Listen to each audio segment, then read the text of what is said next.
I love, there you go. That's awesome. Can't wait to look at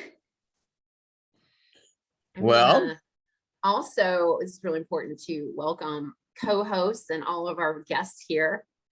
I'm excited that Nicole is here. A lot of folks know who she is already because she's kind of made a big name for herself in Atlanta and Tableau. I'm gonna just go ahead and say it. It's true. And it's because of ATUG. It's because of ATUG. she's kind of a big deal. Aw. Well, I think a lot of things a lot of us can say a lot is due to ATUG. This has been just a phenomenal opportunity. Yeah. And we love when you join us, Nicole. I love being here. I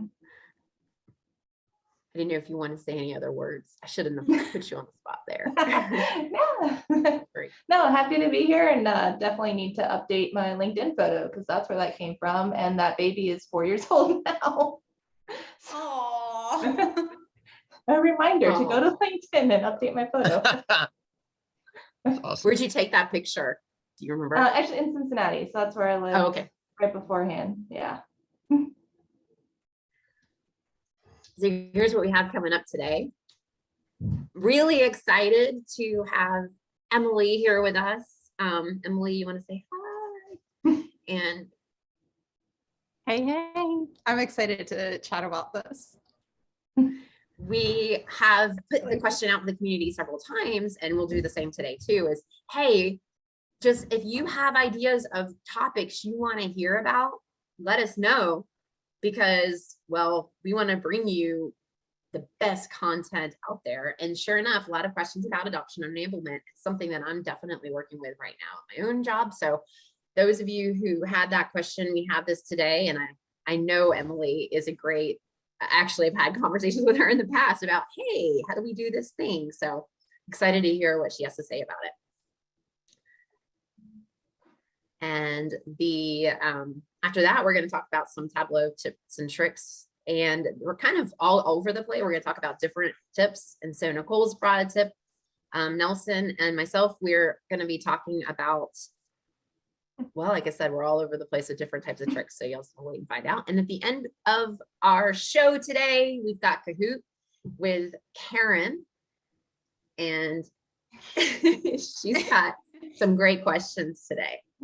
So any questions you have, anything you want to know, or any suggestions, hit us up in the chat. If you have questions that you want to answer specifically to the topics we're presenting on, put those in Q&A. So, as an organization, I think hopefully a few of you at least remember way back when in 2020, January, we blew the doors off and had our 10th anniversary ATUG. I believe, Jen will correct me when I'm wrong, we had like 450 people sign up for that event, which was just utterly amazing. Karen and I dressed up to the 9s and 10s and so forth. It was fantastic. It looks like prom. You may It was It was like fun. prom. It was totally like prom. We should have done the whole like corsage thing. That would Yeah. but that said, the Atlanta analytics community, if you will, are going to try to blow the doors off again. So we're having a big co-branded event with Alteryx. And so Alteryx, Tableau, peanut butter jelly, we're better together, people. This event is coming up on July 12th. It is going to be in the mid-morning. There's been a lot of conversation around like in this new world that we live in, kind of doing after hour stuff. It's like, that's kind of my family time. I'm pretty used to it. And so we are intentionally doing kind of like, the doors will open on this one around 10 a.m. And we're going to have one of the co-founders of Alteryx. Her name is Libby Adams. She's going to be there presenting. We're going to have we'll be at the College Football Hall of Fame. So there'll be an Alteryx Customer Hall of Fame of folks who've done some cool things here in Atlanta. So probably folks you've heard of. I'll be there. We'll definitely have some great folks from all over the city. So huge opportunity to come hang out, be in person, super cool venue. We're going to be right there on, for those of you who've been to the College Football Hall of Fame, they have a field with a field goal and stuff like that. We're going to be right there. That's where the whole event is going to take place. And there'll be all sorts of kind of cool surprises and opportunities. So anyway, check it out. Link is right here. Pull up your phone, sign up. And then like, hopefully we can see you there, but we're super pumped for this. I'm excited about checking out the College Football Hall of Fame. Never been there before, believe it or not. After going it's to awesome.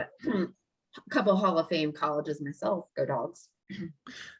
And I think because Karen's here, we do have to mention that it is the Chick-fil-A College Football Hall Oh, of Fame. Chick-fil-A. Yes, That's awesome. of course. Yes. Which is actually a very cool venue, the College Football Hall of Fame. It's super fun. Yes. And if you go to our LinkedIn page, have been a lot of job postings shared there. So if you either need to share a job opportunity, or if you are looking for a job opportunity, check out our LinkedIn, the Atlanta Tableau user group LinkedIn page. You should have I will be using this myself like later today. We have a position open on my team. So this is a good reminder for me. I will go out there and post it today. Ooh, exciting. People, you could work with Karen. Yes. Speaking of Karen, Speaking of Karen. Nelson, I'll let you take this one. Well, I so cry. it is not my pleasure, but it is my duty to wish Karen all the best. Karen has been my partner in crime, our partner in crime, for over 3 years now. And Karen has made a wise decision to step back and to open an opportunity for someone else to step in to join your Atlanta Tableau user group leadership. I've known Karen because of the Atlanta Tableau user group for what, 2014, 2015? For quite Something a while. like Yeah, that. maybe 2013. Maybe that. I started, right? yes. And I mean, you know, these user groups are special for so many reasons. But I mean, like the friendships that we have are able to grow. You know, our families actually like vacation together and hang out. I consider Karen one of my dear friends. And so it is a sad day for me, but I'm obviously, you're not going anywhere. You're still very much here. So I will miss you being backstage, but I will certainly see you. And on behalf of all of your friends here at the Atlanta Tableau User Group, one, never be a stranger. And two, we've given you this gift to show the crew. Oh yeah, can everybody see this? This arrived on my doorstep today. This was so nice. Like, I don't know if you guys can even see all these little Tableau goodies in here. Check this out. Can y'all see that? Adorable photo. I mean, there's a lot of good stuff in here. A shirt.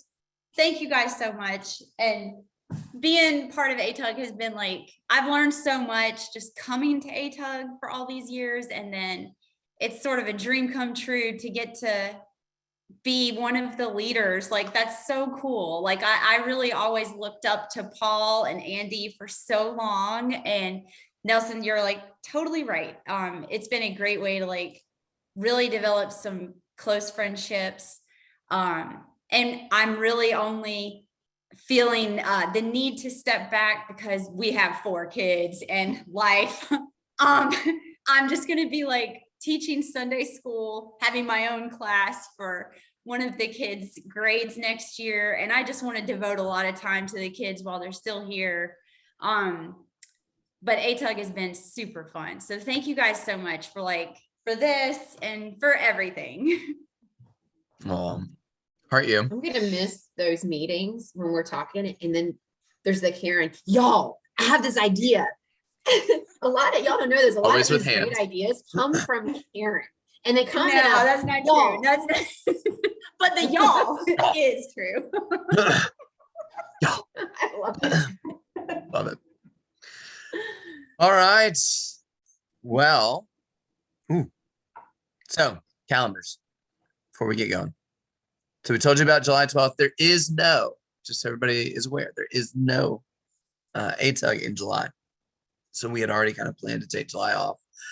And so everyone can after show up to today, the All Tricks event. yeah, so everybody can show up to the Ultrix event. That is your opportunity to commune in Atlanta with the analytics In person. days of July 12th. In person. It's gonna be awesome. And then August 18th, September 15th. Again, we are open for topics and open for speakers. So if anybody has an idea or a request, dream big, people. We can make it happen. So that's what we got. Yeah, and still, Nelson, correct me if I'm wrong, we're still kicking around ideas of being in person somewhere, if it's possible in one of those. We actually, yes, so we believe it is possible. We have actually been given the opportunity to use the Salesforce Ohana room, which is at the top of the Salesforce Tower here in Atlanta. It was opened in March, and we were given permission by the CEO of Salesforce. So we definitely would love to do at least one of those dates in person, maybe September. If I was just picking randomly, so something like that would be. I miss awesome. people. Miss the peeps. Yeah. So, and yep. Again, any topics you want to hear, you can send us an email. If you want to throw it in the chat, we would love your input on that. Ooh, Madison's gonna hook us up. It looks like with getting into the Ohana room. That is awesome. It's great to know people in high places. Let's go. Awesome. So, go for it. Without Anna. any further ado, we've got Emily. Emily, and I haven't even got a chance to say this. I'm so excited to see you. Emily is my friend. I know. Like, she's not just a Tableau friend. She is my friend. And she is here from, you live outside of Baltimore, correct? Yes. Yeah. I say she's my friend, Yeah. and I'm like, correct me here. Okay, so I've not been to her house. But Where do you anyways, live? Baltimore. And I'm gonna let you introduce yourself and tell all your story, because she does so many things. I'm gonna get it all wrong, but I will say, if you've listened to the Tableau podcast, that's her. If you participated in the Vizzies or heard anything about the Vizzies, Nicole won a lot of Vizzies. She was our Vizzy champion. This is Emily. Emily does so much service in the Tableau community, and you really don't. Sometimes you don't realize whose face is behind it. So I'm gonna give it up to Emily. Well, thank you very much. Let me just share my screen here. Okay, so we are talking about crickets, and I'll share who I am, what I do in a bit. Yeah, killing crickets with adoption and enablement. I'm really excited to talk about this. It's the first time I've kind of put all of these thoughts in one talk. So let me know. We're talking specifically about dashboard adoption and enablement today, but I have time left, I think, to, if you have any questions around from a center of excellence, adoption, enablement, I'm super happy to field those questions as well. I love the work I do. Let me just kind of introduce who I am. I have this word cloud here. I don't use them that often, but I decided to use it for this. So yeah, I'm an accessibility advocate. I think part of kind of my ethos is that I don't believe one person deserves more than the other in terms of their right to be able to do certain things. So from that perspective, accessibility in data visualizations or data experiences is really important to me, because you never know who that person is that needs to be able to experience your dashboards. I'm a pageant person. I've actually just competed in one, and I've got another one coming up towards the end of the year. It's a really interesting way to empower myself and others. And I'm a marketing fanatic, which I think you'll be able to see as we go through this deck. I'm a former bank examiner and a coffee lover. Right now I'm sipping on some iced coffee. And really just not on the slide deck here, but just to kind of get my, like, this, who are you? Why do you know to talk about this stuff? When I was in the public sector as a bank examiner and made the switch, I had the experience to lead a reporting and analytics team there, and really found Tableau and became engaged in the community in 2013. It was really interesting to me and I loved it, but it was kind of like my hobby. And then after I left the OCC back in 2018, I started my own business doing lead generation quizzes, but I also taught Tableau and data visualization. So I developed my own curriculum. I ended up working as a subcontractor, delivering some Tableau training as well.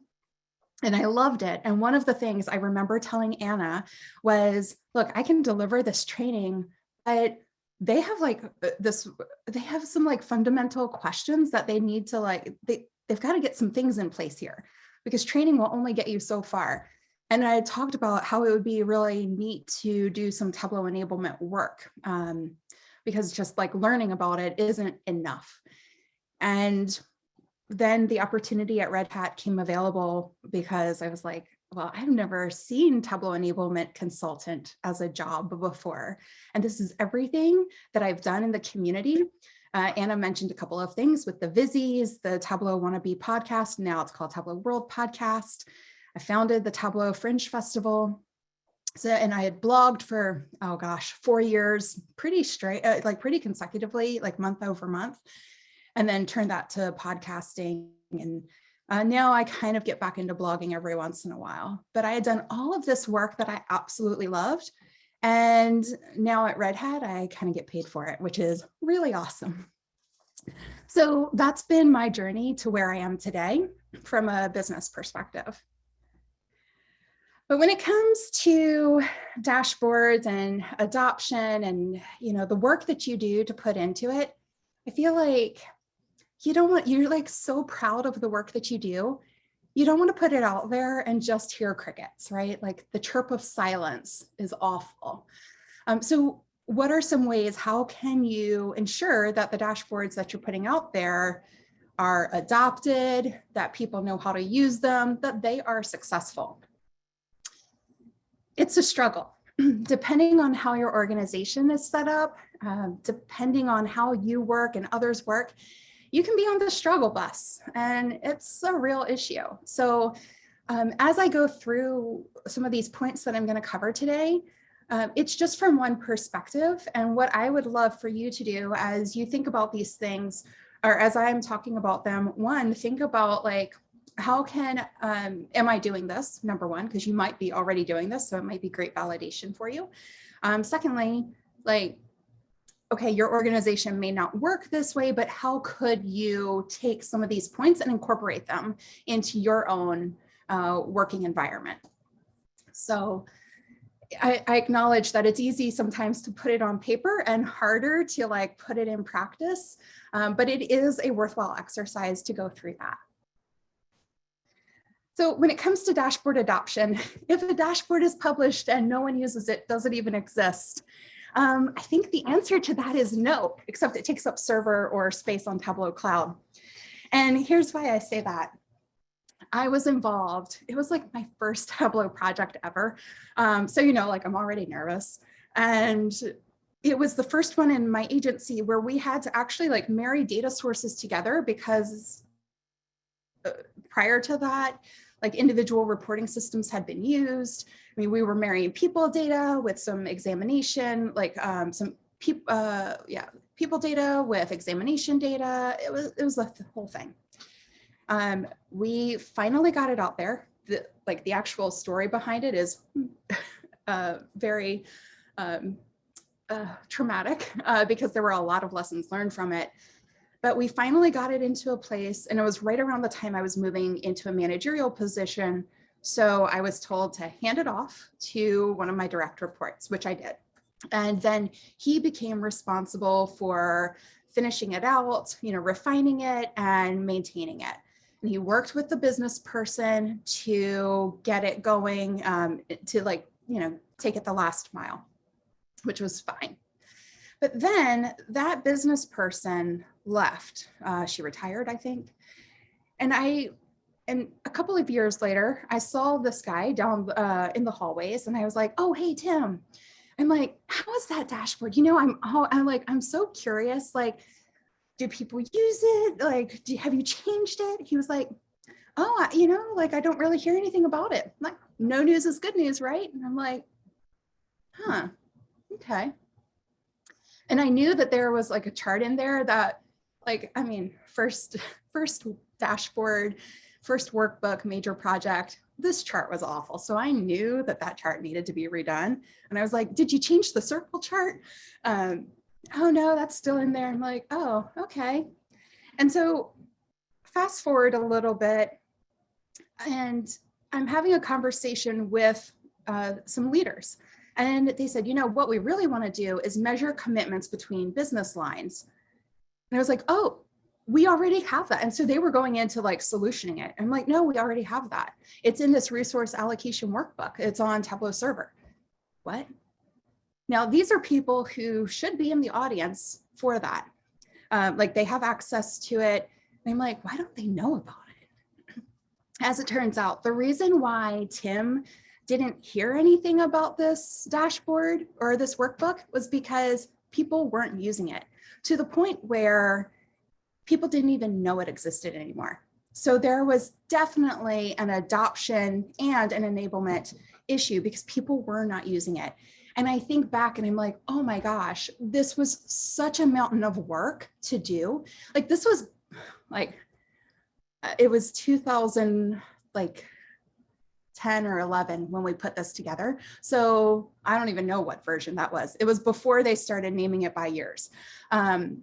It was a lot of work and a lot of things that we had to hack because Tableau didn't do it natively. So like, I just think about all of that work that was wasted, what feels like wasted. And that really bummed me out.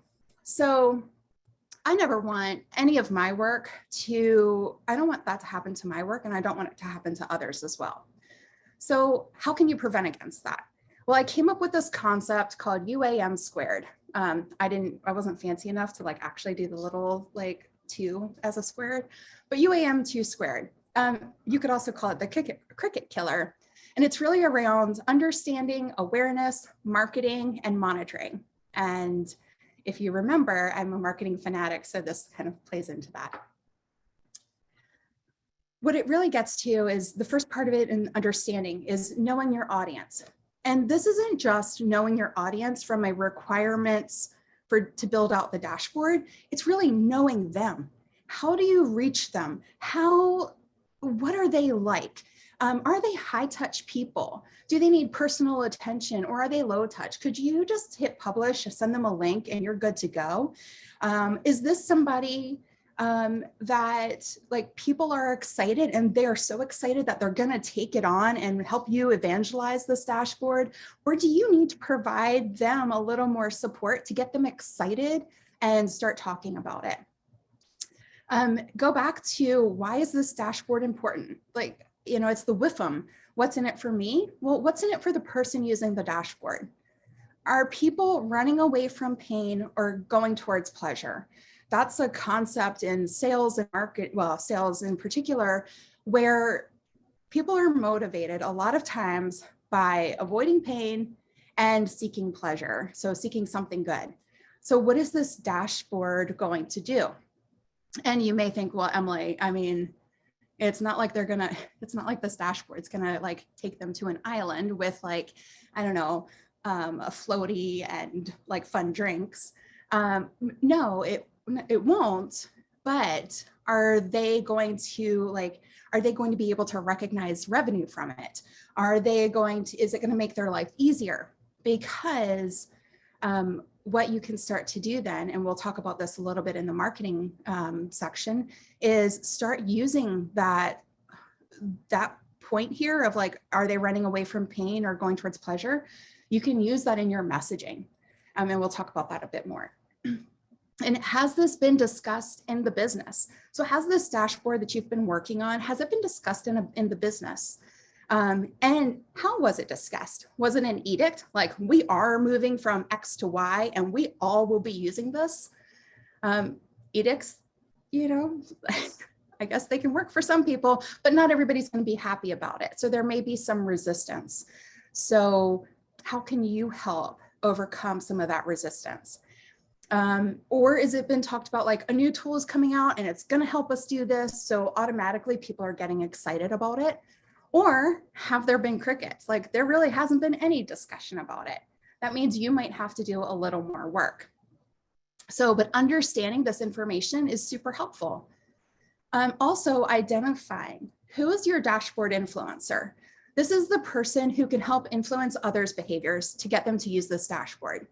So I would say my last job before I left the public sector, I was I was an office analyst, but I helped manage a portfolio of banks, large banks. And people would come to my position as a deputy controller analyst to help influence my boss or our bosses for that level. So I was the influencer because they knew that I'd be able to help discuss, make my boss aware, talk about like the benefits of using this. So that's a lot of times what would happen is that we would be presented at my level dashboards, we'd give feedback, but then we'd also talk about like, oh my gosh, I'm so excited for this dashboard that's going to help us identify risk, or it's going to help us identify how many people we used last year to implement strategy. And so then our bosses were more likely to use it. So who is your dashboard influencer? And then this is probably the biggest one. Have you created a user-centered dashboard?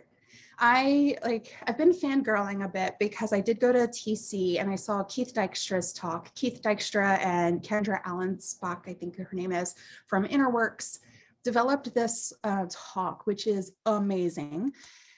And it talks about user-centered dashboard and how that can help with adoption. And so is your dashboard designed in a way, is it designed for them? Is it designed in a way to give the audience what they need in an intuitive way?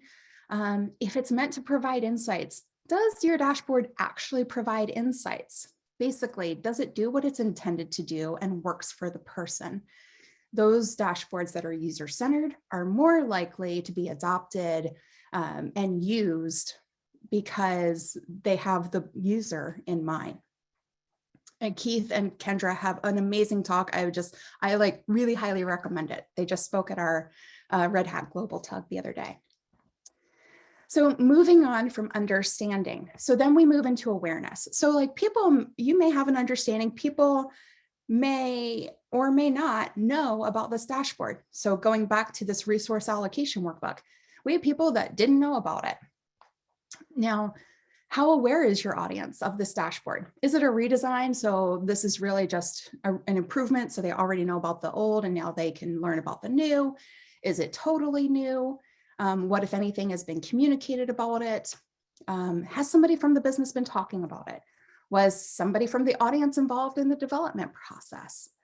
Does everybody who needs to know about it actually know about it? And, one of the things here is like, if your organization is set up so that you're the developer and then there's somebody in the business, like, how would you know this? So much of this gets to communication. I have if you've seen this underlying thread, this is really about communication. Are you communicating? Ask these questions like, hey, I would say, hey, I'm super excited about this. I'm so excited about this dashboard. I know it's going to make massive impact. What can I do to support you getting the message out? Because we're both, as developer and as the business person, the SME, we are both invested in this. This dashboard is an investment. And the way that I look at things is I want to maximize my investment, and the business person should too. So we covered understanding, we've covered awareness, now the marketing piece, which is probably my favorite. What would make this dashboard a success? Do you know that? Sometimes we have developers, or there are developers that get into the, head down, I'm playing in Tableau, I'm going to put together this dashboard and here you go. And it's like, develop dashboard, publish it, develop, publish, develop, publish, develop, publish, without necessarily thinking or like really sitting with, what will make this successful? If you know what makes this successful, you can create some messaging around that. Get testimonies or business impact stories. What is the value that this dashboard brings? And so you could say, well, Emily, if I'm developing it, how would I do that? Well, get a beta tester, get one of your testers to show, like to write a little blurb of, I can see this making a big impact. This will allow us to identify our opportunities much quicker than we had before. I'm also like low-key slightly obsessed with business value book and that process, because our work should be adding value and we should be doing the things that are valuable. So, and that's also great when you need to put it on your accomplishment reports as well. Hold dashboard tours. That's another way you can market these dashboards. So in that tour, which is a webinar or a meeting, who's this dashboard for? Who's the primary audience? Where can people, or like talk about the data, where the people can find the dashboard? Is it embedded? Is it on Tableau Online or cloud? Navigate through the dashboard, show them what they need to know to make it a success. And then talk about the transformation. It's not about the dashboard. The dashboard is a vehicle. Like I think about it like, like we had this before, maybe the before is like the continental US and the dashboard is the plane, and the after, where people really want to be, is that beautiful island or that beach or mountains or whatever. The dashboard is the vehicle. And so you talk about the transformation. You can go from hours to get the data, to put it together, to seconds to get your information. And so seconds, okay, but that's not enough. You got to think about the so what. Quicker time to decisions could impact like how I use my time. It could even be the feeling. Like I feel frustrated. The before is I feel frustrated that it takes me so freaking long to get this data, to I feel happy. I feel confident. I feel like I am productive and efficient when I use this dashboard, because I know that it has solved a problem. It's giving me trusted data, whatever the case may be. That feeling, like we're talking to people. So tapping into those feelings is completely appropriate, even when we're talking about data. So that's something that when we're messaging, and just kind of like a side note from dashboard adoption, when we launched Viz City, which is our internal training program, we talked about how people didn't know where to start. Some people didn't know where to start with training. There were so many resources out there. They felt overwhelmed. So now they know the transformation of going from overwhelmed, confused, unsure. Now they feel confident. They feel certain. They have this feeling of certainty. They know where to go and how to get started, and can start using Tableau and learning about it immediately. So tapping into those feelings is also a great way to message out about your dashboards. I could talk about marketing forever though. How else can you market this? Well, whether it's from a center of excellence perspective or even a business group perspective, like finance, for example, or people, include it in your newsletter. So if your newsletter goes out to people who have access to the dashboard in particular, that's great. Like blast it, launch it. It's a major improvement. It's something that will add value to their lives. You want them to know about it. Embed or link it to your intranet page, like take it right to them. I am like super into bringing dashboards to people, not having people go to dashboards. And I think when we do that, it allows those dashboards to be a part of their interactions throughout the day. So it just becomes a part of their work instead of this event of like going to Tableau Online or server or whatever. So bring it to them where they can see it. And then tap into your influencers. Who can drive change? How can they help drive adoption? And for some of you, this may be like, look, my job is really just to develop. It's not all of this other stuff you're talking about, but you want to have your time be used wisely. You want these things to be a success because your name is also associated with it. So how do you even talk about this with somebody who's in the business doing, who should be doing this work? Well, how can you support them? Have that conversation with them. Look, I want us to maximize the investment in this dashboard. So like, what can we do together? How can I support you? And that will be really helpful. And as part of that, we have the last M, which is monitoring and make changes. So you can check your dashboard views. Who are the top end viewers? Who are the bottom end viewers? Can you reach out to them and ask them, what are some things that make their life easier? What are some things that they would like to see? You can use this through admin insights on Tableau Cloud. And I think that there's a similar kind of dashboard on server. And that's a great source of information to learn more about how your dashboard's being used. Like, we have the data, we have the dashboard, we need to check it. And I'm guilty of this sometimes.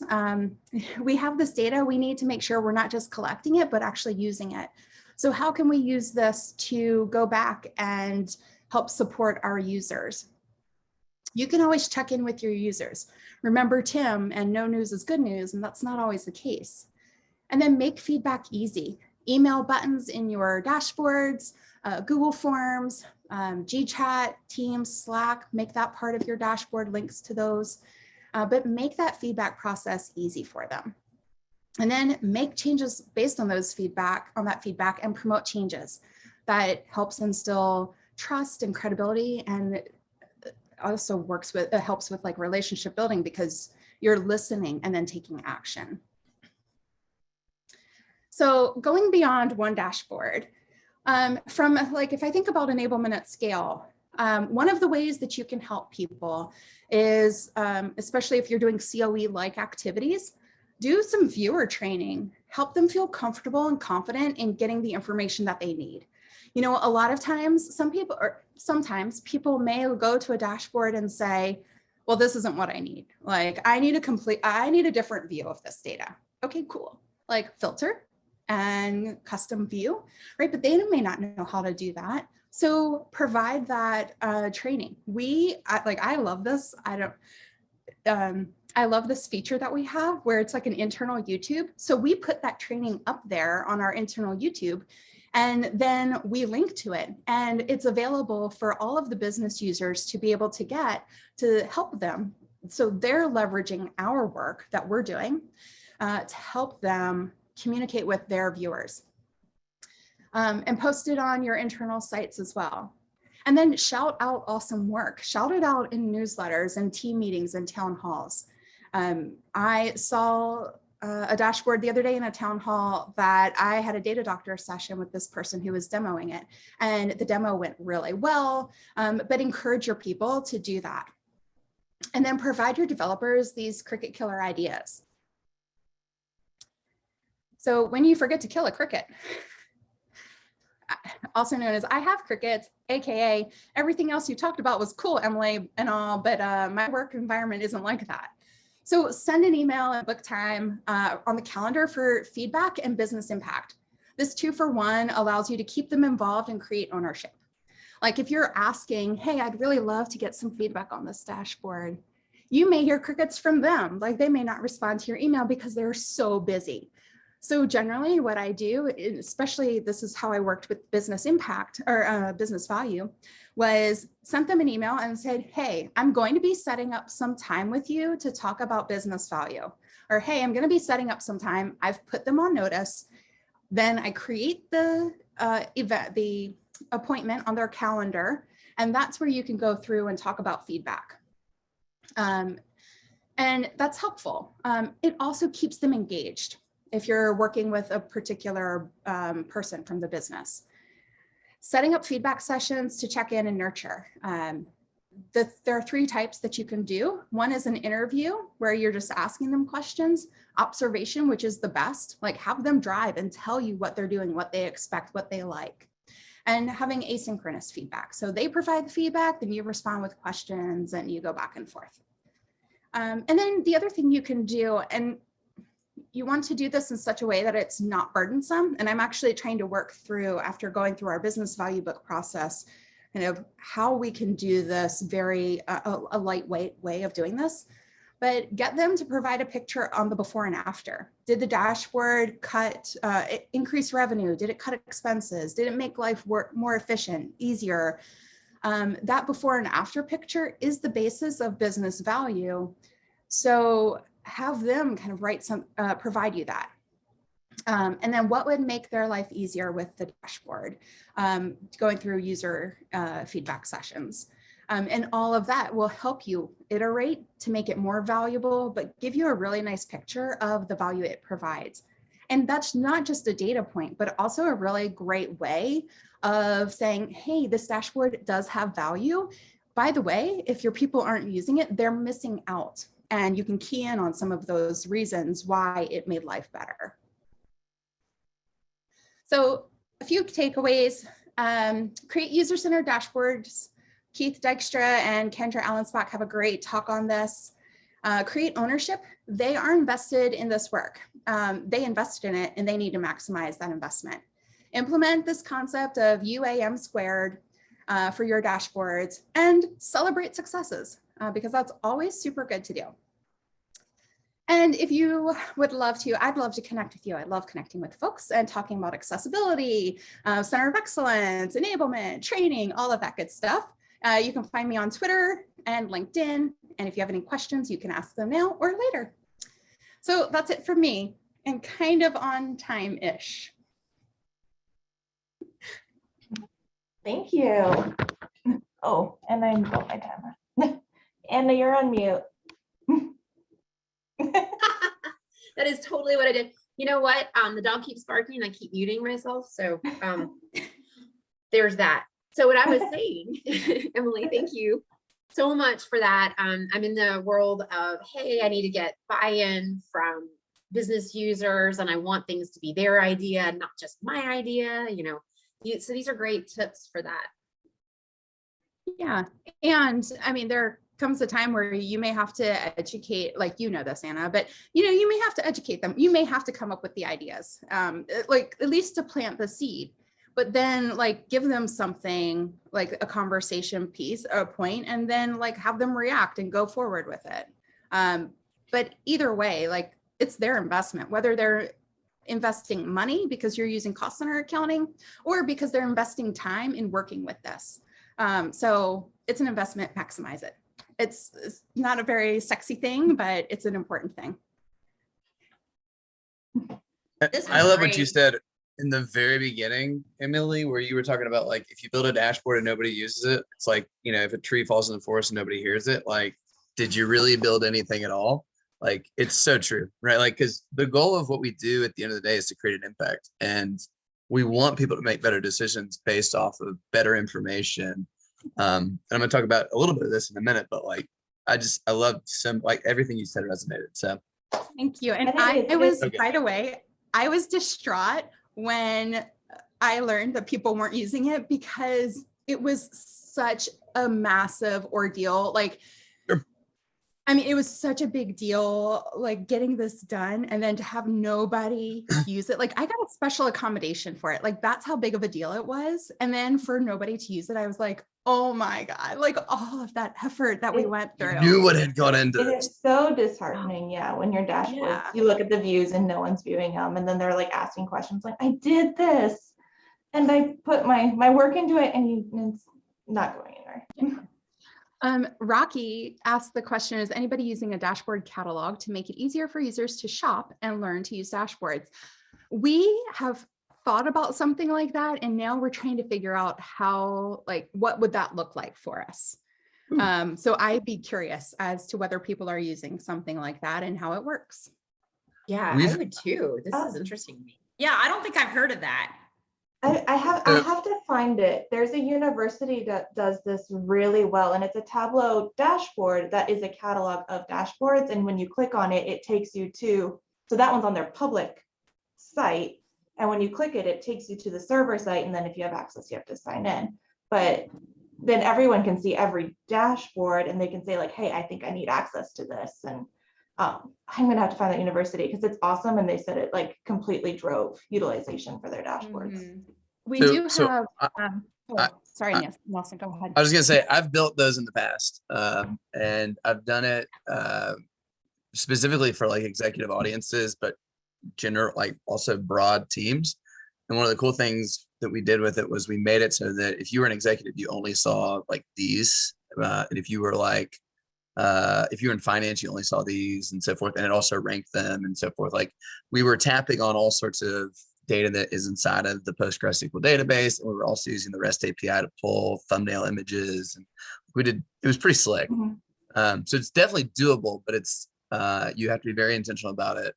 And the other thing, if you do one of those, like what we did is basically made a Tableau dashboard. You can actually make it so that every user, instead of going to the landing page in Tableau, that their opening screen when they go onto the server is that dashboard. And so that's like the key piece of the whole thing, is to basically force everybody into making that, or you make it for them, but that becomes their landing page rather than the home screen of Tableau server. Nelson, is also a there way, a like- blog post on this? That should be written about. The client we did it for is a very secretive one, so I can tell you the stories, but I can't show you the pictures. I was gonna say, I also recommend like, this is a simple tip, but on server, at least sort the views or the workbooks by number of favorites, just so that like up at the very top are the, workbooks that people use, the most common, the most used. One thing I feel like that makes it hard for adoption is just people get overwhelmed. Do y'all ever hear that? They just get overwhelmed by the sheer volume and the disparities sometimes in like, if you have a bunch of developers in a company, you may have some lower quality or ones that people maybe don't necessarily trust in the same way as the, really well done workbooks by your more senior people. So that would be one way. And you could also set that as like the default where people come out there and up at the top is the most used. That's why I'm kind of in love with this idea of bringing the dashboards that people need when they need them into their daily experience, because then they don't have to worry about, like, you always have access. So we use Tableau Cloud. You always have access to cloud, and you're only going to have access to the content. We use LDAP groups to help manage permissions. So you're only going to have access to the content you have access to. But when you bring it into your daily life, then it's like, oh, it's just like part of how I do my business on a daily basis. So that's a strategic initiative or a priority for us. So it hasn't been implemented yet, but that's something I am completely obsessed with. I love it. I think we need to jump. Yeah. Emily, this has been great. Sparked a great conversation. And We can come back to some questions at the come end back to too, some of these. Yeah. Yes, we're gonna Great jump stuff. to the tips and tricks because I just started a new job this week and I have a mandatory meeting at 2. So I'm gonna do this quick and then jump off. Rock and roll, girl. Let's go. So something that I feel like I didn't know about and now I use it a lot is just the fact of editing Tableau's XML file. And it's because I used to think this was absolutely terrifying. But so what it is, you have your Tableau desktop workbook saved, on your computer. And if you right click and you open it in a notepad, you're going to get an XML file that looks like this. And when I did this, like I was overwhelmed. I'm like, oh, why would I ever use it? But a reason that I wanted to say it and kind of get it out there is because if you need to do any kind of mass updating for a dashboard, this will save you so much time. So for example, one thing that happened was, a company rebranded their colors. And so all the dashboards needed to have their colors replaced. And there was a chart, 1-to-1, if it was this blue, now it's this purple. And so you can go into the XML, search for that blue hex code, and then just do like find and replace that blue hex code with the purple one that you need. It also is great. This is a website that I pulled it from because it's got good examples. So like, again, you can go into Tableau. If you need to change it from an area chart to a bar chart, you go into Tableau and you can change it. But if you need to change all of them across your workbook, you can go into the XML and do that. And the other big thing was if you're using Tableau Desktop prior, I think it's if you're using a version older than 2021.3, Then for accessibility standards, the focus of the dashboard is not set up to be compliant. And so you can go into this XML file to make sure that your dashboard is WCAG compliant with the focus groups, so that you're having the best experience for all of your users. After 2021.3, Tableau kind of incorporated that, but beforehand you have to go in and do this. I want to talk about the XML because it's something that I kind of never thought I would need, but you can actually use it for a lot of things, and you can even incorporate, you can run it with Python and stuff to really speed up time as well. So that's what I have.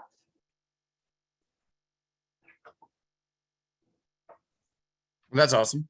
I've put that thing on steroids with like Alteryx in the past too, because Alteryx is good with like a rules engine around like, hey, we want to do these 17 things, and rather than having you do like 17 find replace, it can be good for that. That's super cool. I love that. Awesome. There's also another. Well, and real quick, I'm gonna drop off, but thank you guys. Yeah, thank you. Thanks for doing this. This was awesome. I'm so excited. Nicole. So thank you. We've also used Alteryx in the past to do like basically like rip out all of the calculated fields that you have in a Tableau workbook. So like all that calculated field information is embedded inside of the XML. And so there's some cool things that you can do, and it'll spit out a Tableau workbook that has all your calculated fields and so forth. So Anna. Can you guys see my screen? Yes. Okay. And I we didn't want to rush that, but we knew that Nicole had to jump, so we had to jump to her tip and trick first, which I'm glad we did, because honestly, I didn't realize you could do all of that. So and Nelson, I guess I'm just gonna have to ask you more questions. And so my trick is not at all like that level. I went pretty basic because, a lot of you already know that I am a former math teacher. In my mind, I'm still a math teacher in a lot of ways. And so one of actually would have in my classroom, quote from Ice Cube, of course, check yourself before you wreck yourself. I tell this to my kids all the time too, because I think it's probably some of the best advice you could ever heed. And so if you ever had your math teacher say, check your work, check your work, check your work, they mean it, because it's so easy to make a little mistake. So if you're working in Tableau and you're trying to check your work and trying to make sure that your numbers match up, you might be like me, where you like to keep a calculator. Maybe I'm just really comfortable with my calculator. But has anyone ever, used, and you can raise your hand, I probably won't see you, but if you've ever used a calculator to check your Tableau work? I can't see if you raise hands. Hands pretty cool. Y'all can raise hands. I still use my calculator from time to time, but I found a couple ways that you can use Tableau to check some of these things. So I'll do this real quick. And I just wanted to show a couple of things that with calculations in Tableau, of ways to check yourself. So the first thing I'm going to do actually has more to do with how to check if your table calculation is working. A lot of you have seen this before, so I apologize if you've never, if I'm boring you, it's a repeat. But I honestly, when I started working in Tableau, I was really concerned that, is Tableau doing what I want it to do? So for example, when you do a table calculation or a quick table calculation in Tableau, to answer a question like this, you want to know, is it calculating correctly? So we can go into the pill right here, and I'm going to go ahead and add some text so you can see what's going on here. And we can go to the pill. I always say it's the pill doing the writing if it's a text pill, and click on it to add a quick table calculation. And the table calculation can do percent of total, and ta-da, you have your percent of total. Now, I taught this so many times, I would say, hey, most likely you can do quick table calculations if you have only one dimension in your view. I used to say it's going to be right. Until one day it wasn't. Because for whatever reason, Tableau decided to not compute using the dimension in my view, and it was completely wrong. So don't forget, whoops, wrong pill. You can go into edit table calculation to see how it's computing and change on which dimension it's computing. Now, again, if you have one dimension in your view, most likely it's working just fine, but I did find that one off in the middle of a class I was teaching going, oh, so nothing was checked here. I don't know why that happened. So check that.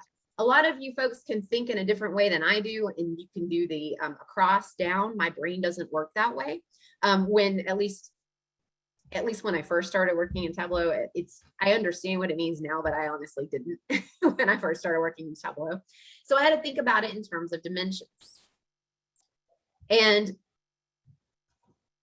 so the second way I want to show this is with, okay, how can you check that those numbers are right? Or if you're using the right compute using in another situation.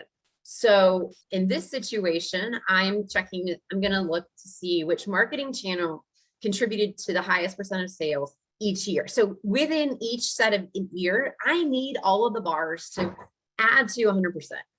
And so if I add a quick table calculation and do percent of total, and let's make sure we can see our labels there.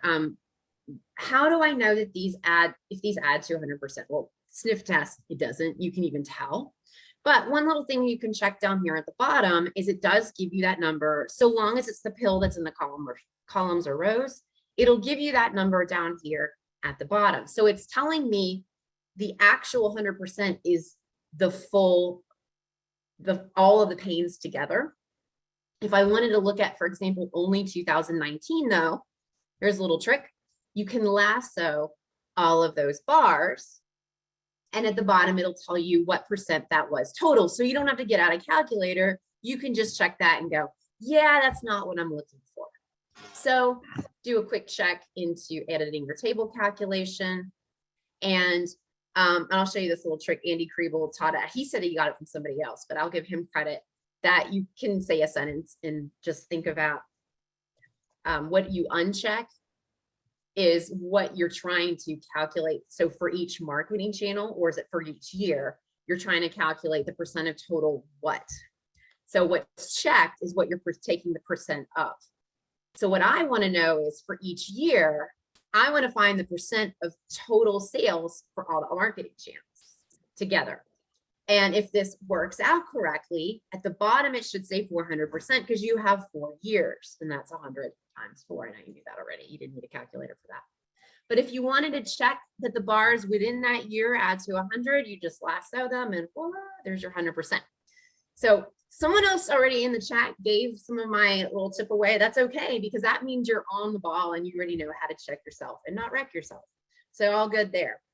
But I do want to show that little, you can Google this. Andy Kriebel has this video explaining how to use those table calculations in a sentence to figure out which boxes you're unchecking versus checking, especially when you have many, many, many dimensions in your view and you're like, okay, I got to make sure this number makes sense. What's right? So this shows you for each what, uncheck those boxes. I'm calculating, in this case, percent of total by which dimension, and that's the one that's checked. Some of you think that way already, so don't fault me for not thinking that way naturally, especially being a math teacher. Like, I have to really think about it, not just so I understand it, but I'm always thinking about how am I going to communicate it to someone else.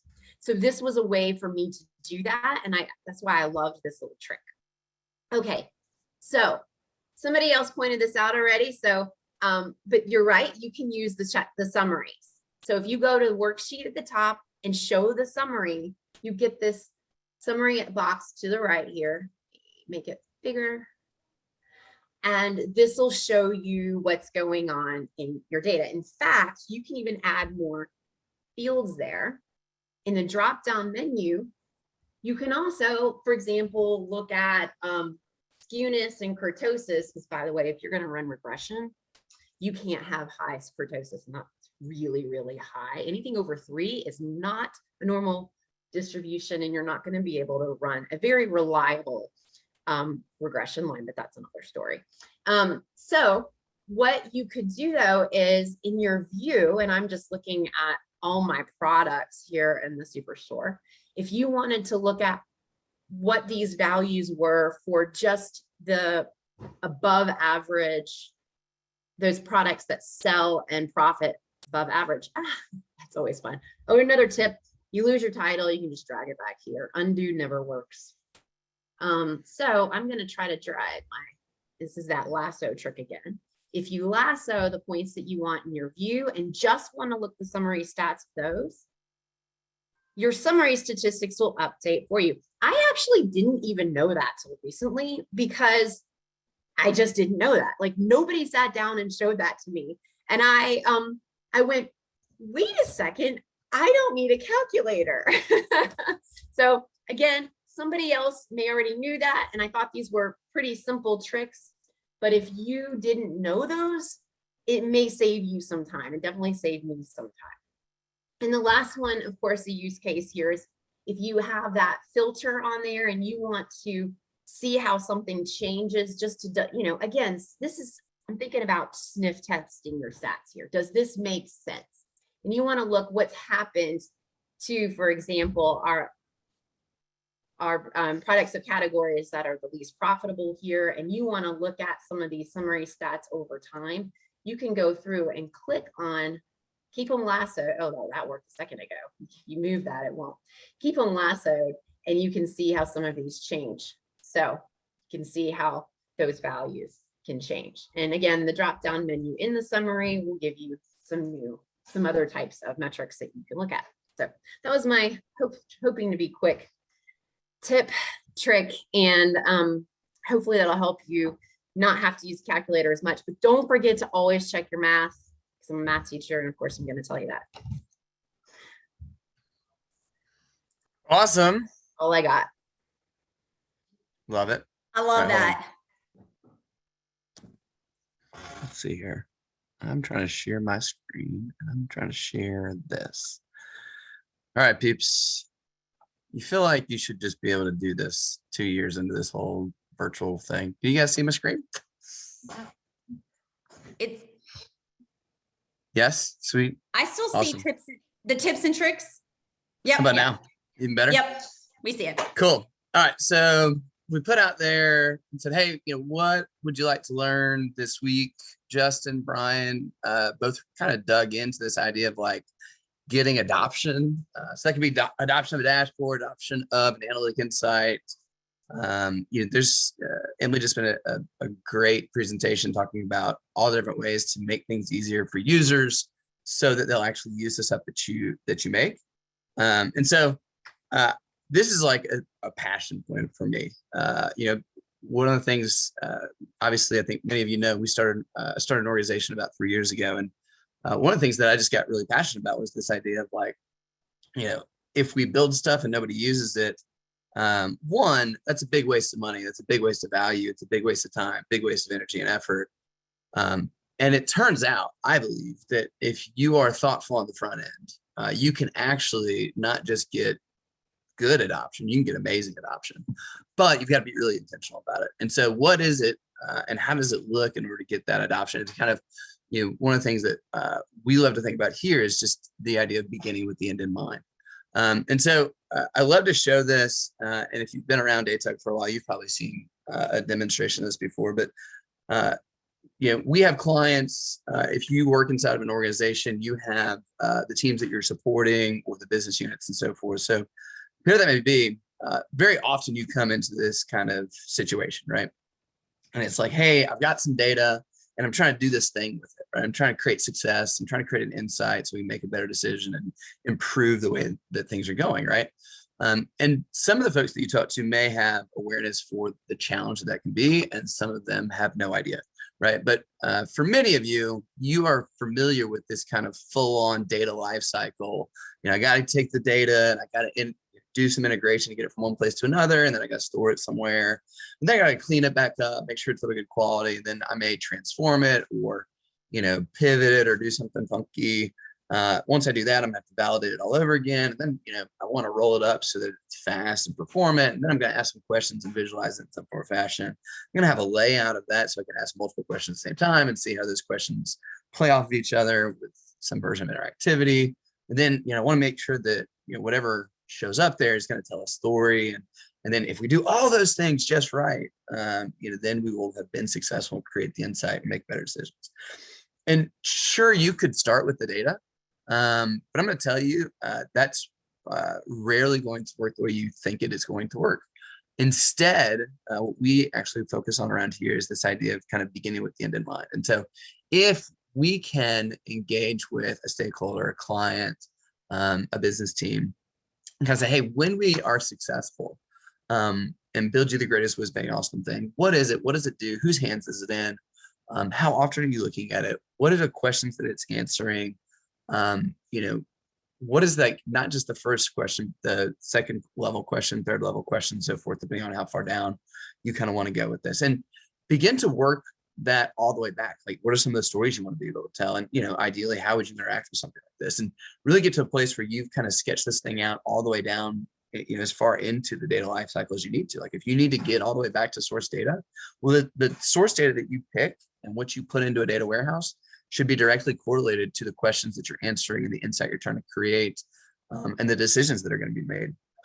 You know, I'm a believer that data warehouses shouldn't be full of data just so that we can get all the data. You'll never finish. Rather, you should have data in the warehouse that is designed to answer specific questions, because it's a lot faster to build it that way. And then once you've got a great plan, you just come back and develop this thing.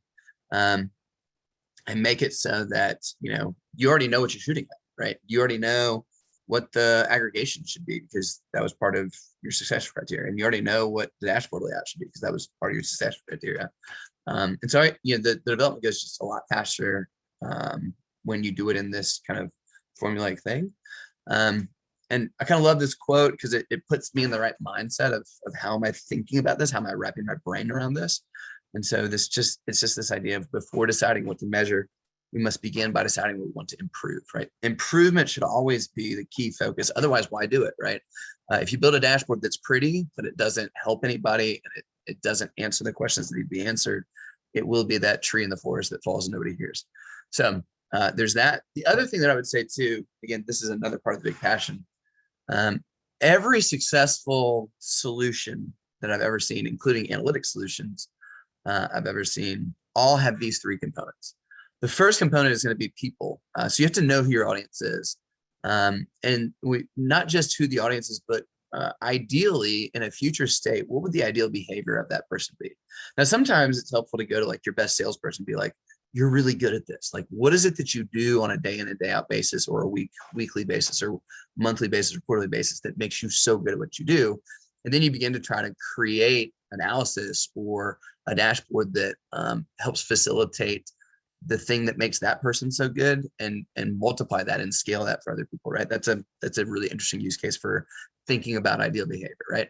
But it could also be like, hey, this is the current way that people behave, and we want to change that behavior. And so we're going to facilitate that using analysis or making it easy.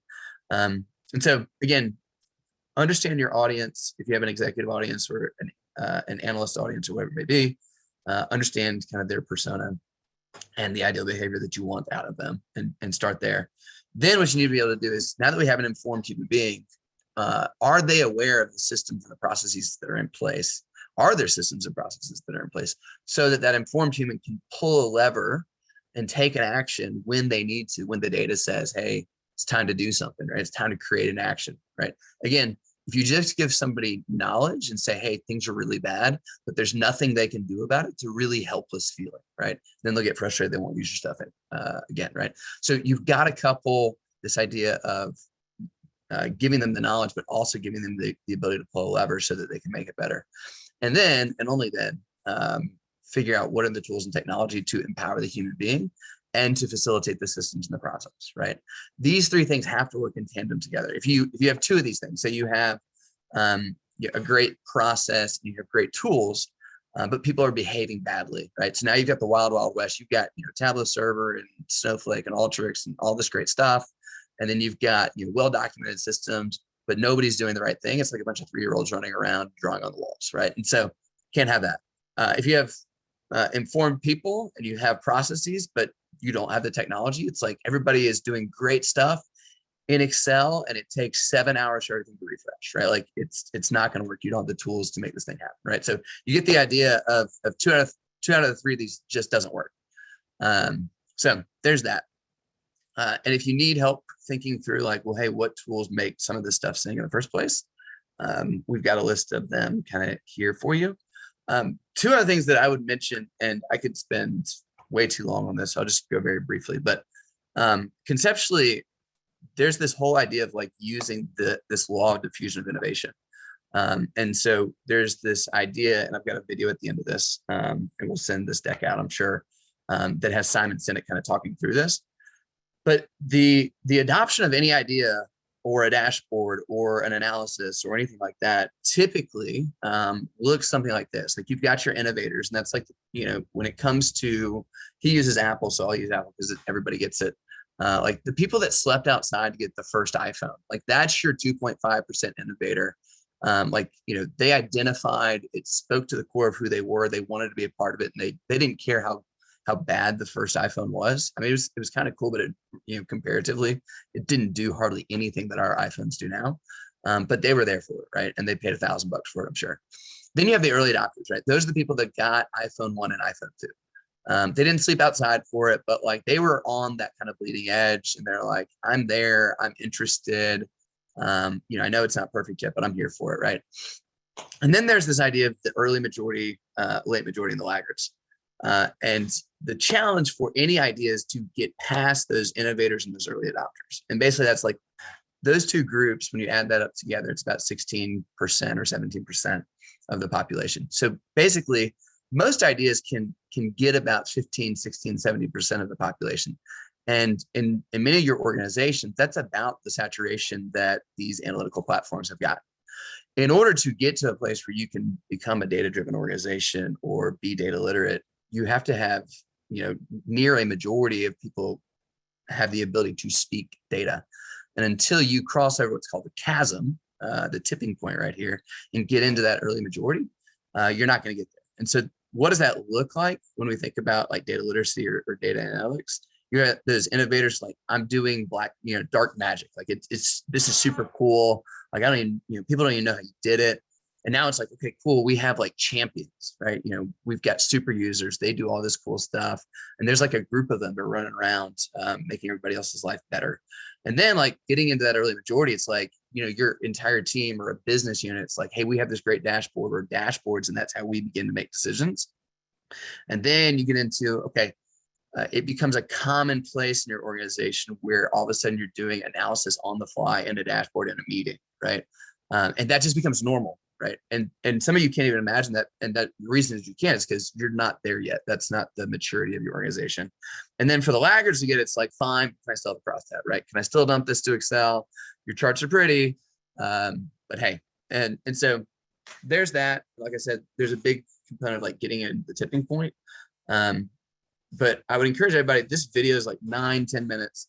If you want to understand how to get an idea to permeate into a really large audience, like this video explains that idea. And the punchline really quickly is just this, you want to focus on not the majority. You want to focus on your champions and your early adopters and get them fired up and excited, because when the reality is your early majority, late majority, and laggards, they're skeptical. They're skeptical of new things, and they will not trust or buy into a new idea until they see somebody else be successful with it. And so you're not going to get them. So like, broadcasting your, hey, we got this brand new dashboard, it's amazing, to 200 people is not going to succeed. You're still going to get 10, 15, 20 people out of that. Those early adopters, those innovators, those early champions, those will be the ones that, wrap their arms around it. And the rest of the people will not do it until they watch those champions be successful with those tools. And so you've got to fire up and focus on your champions rather than trying to go get everybody else.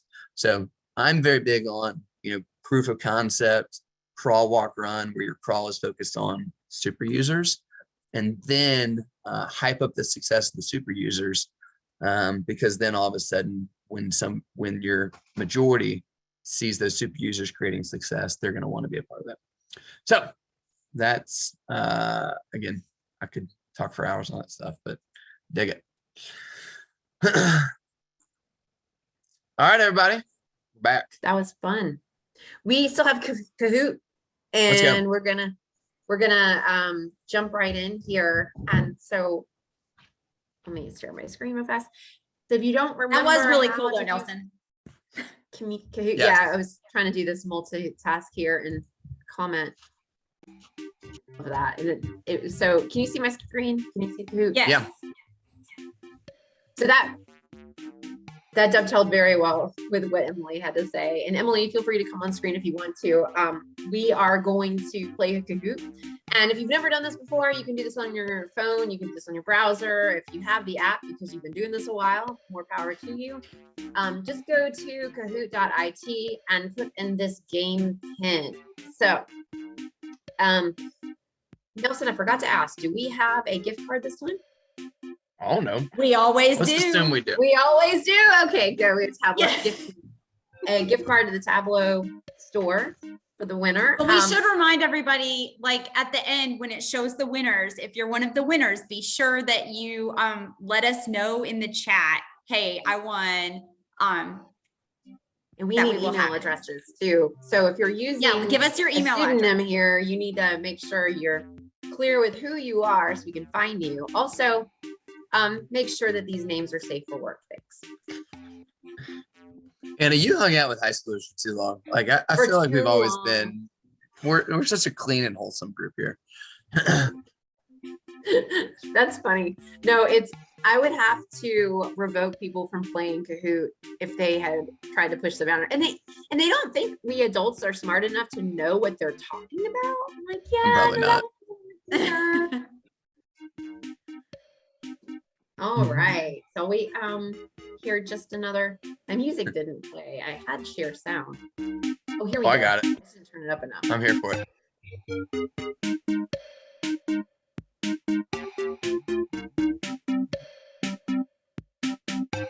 All right, 10 seconds, people. Yeah, Let's now go. we're gonna get. Oh, Karen's gonna play. I guess she can. Well, I'm not really gonna play because I know the answers to all these questions. I put them Oh, in you there. want? So That's right. You're just working on the user experience. yeah, just testing. I'm testing, you know. All right. Well, y'all heard that here. She's not trying to win. I've already got a lot of cool swag, so I don't need to win. Okay. Well, Karen and I are hosting, and again, if you haven't played before, it's the quicker you are with the right answer. You can't change them. You get the most points. Yes, we'll and I go think ahead there's and like start. 9 or 10. The first question, yeah, there should be 9 questions. There's 8 that count for you. The first question is a poll question. Hopefully, we didn't choose random. Otherwise, it's not the first question. But Nope, this was just the poll. Yeah, just curious if people would be interested in a joint user group meeting with the Salesforce user group. yep, just give us your opinions.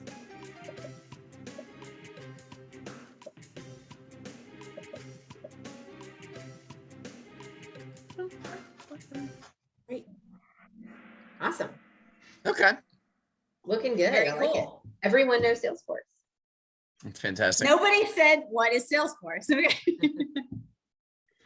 Which is not a Tableau file extension. Notice it said not. Karen's Yes. tricky one.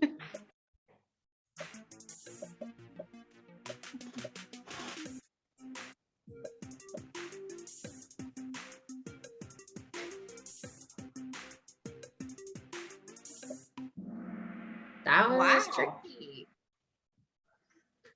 That one was tricky. That one tripped a few people up. Okay. All right, look at that. This guy, Bry, in the lead. All right, next question. Which of the following is not a function that you'll find in Tableau? This was another tricky one. Yeah, this one's kind of hard. I got it right when I read it, but I was thinking, I never thought about it. Yeah, you have to think about this one. And it's almost like if you overthink it, that's when you'll get it You're- wrong. Yes. Most people Okay, got most it. people knew And- this one.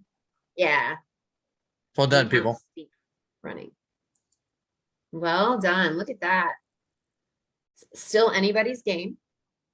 We've got question 3. It says 4, but it's the 3rd question. All right, in the data pane, you can choose to group by folders or data source tables. True or false? Softball. It's cool that you can see the answers coming in. Mhm. Yeah.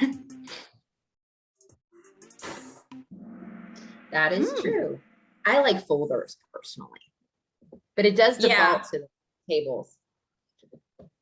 All right, let's see. And GE or JE, I can't read, is in the lead. JG. Emily's doing Yep. good. GIF or GIF? It's a GIF. Okay, this one may have been given away. All right, Emily and Matt recognize the data fam during which annual award ceremony? Well, that's the thing is, this is for the who is paying attention. Yes. Who was paying The attention? Was it the Oscars, the Dundies, the Vizzies, or Information is Beautiful? Is the Love your Dundies? answer. The All right, Dundies good Like job. 100%. Everyone got it. and Let's fun see how we're fact, doing here. the Vizzies were Ooh, the Vizzies it's were still kind of every- modeled a little after the Dundies What are the Dundies? Awesome. from The Office. Oh, You know, that's they had right. 'cause Mr. Dunn- Mifflin, so it was the Dundies. I believe you. Of The That's Office. brilliant. You and Matt cracked me up. All right, next one. In the data pane, discrete values are Which or color? secretive. Discrete. Anna We'll talk asked about it. this question before too, like in a different way. I asked it in a different way. Yeah. Yeah. I taught discrete math and people would said, the secret math? And I'm like, no, that's spelled different. Discrete, that's spelled just differently. It's not the same thing. Oh, look at that. Yes. Okay, that's good. They're blue. Discrete values are countable. And everybody knew what colors, discrete and continuous. Everyone got those 2 colors. So Yeah. That's good. All right, Viz Guy Barai back in the lead. All right, all right, everybody ready? step up your game. There's 4 questions left. Tableau workbook can contain multiple data sources from different source systems. Is that true or false? And when I said how many questions we had, I didn't realize you had added that one. So I counted Oh, after yeah. you added that one. So now we After do I it. added that one, I guess it did get it. I don't know. I thought it was like 10-ish. No, it was 10. You're right. Okay. You were right. All right, true. Yes, from different data systems. Thank goodness it does. Yeah. Ooh, look at that. Nellie Look D at- has the highest answer streak of 6. Look at Whoa. Nellie D got Watch fired. out. What's All up? right, we got a couple more. Oh wait, Nellie D. Oh, I don't know if Nellie. It took me here.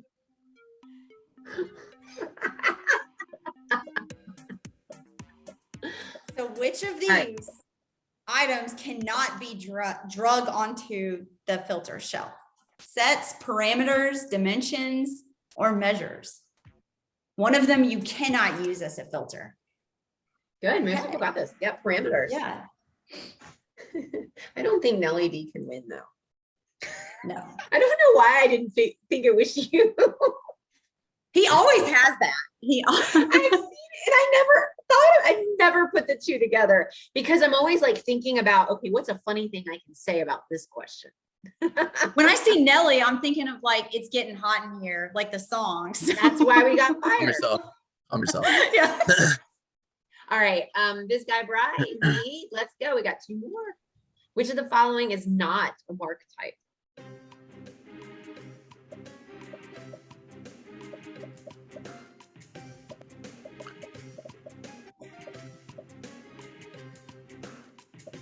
I like this one. I just try to see if I still know stuff. You haven't lost it. there's some- Oh. Well, and notice Good it said job. not a mark type. Emily said she just tried to click her screen. It's like, I like that one. So funny. Donut is not a mark type. And but density you was can- added, what, like 2 years ago? That's why I thought density was a good one to add there. Yeah, it's Yeah. That one was 2018.3. Don't ask me how I know that. Yeah, that's impressive. It is possible to create custom color palettes in Tableau. Another one we have talked about today. True or false?